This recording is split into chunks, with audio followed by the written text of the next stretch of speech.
اگر اللہ لوگوں کی برائی میں جلدی کرتا جس طرح وہ طلب خیر میں جلدی کرتے ہیں تو ان کی عمر کی میعاد پوری ہو چکی ہوتی۔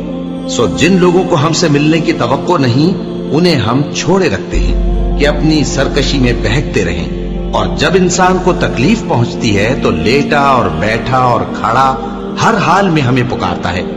پھر جب ہم اس تکلیف کو اس سے دور کر دیتے ہیں تو بے لحاظ ہو جاتا اور اس طرح گزر جاتا ہے کہ گویا کسی تکلیف کے پہنچنے پر ہمیں کبھی پکارا ہی نہ تھا۔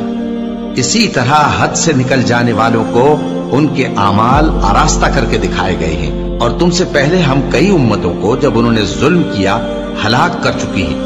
اور ان کے پاس پیغمبر کھلی نشانیاں لے کر آئے مگر وہ ایسے نہ تھے کہ ایمان لاتے۔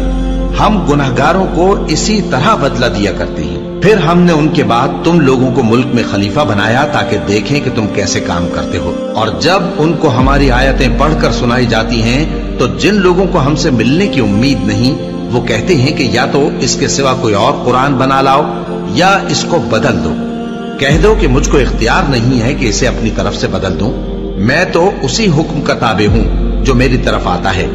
اگر میں اپنے پروردگار کی نافرمانی کروں تو مجھے بڑے سخت دن کے عذاب سے خوف آتا ہے۔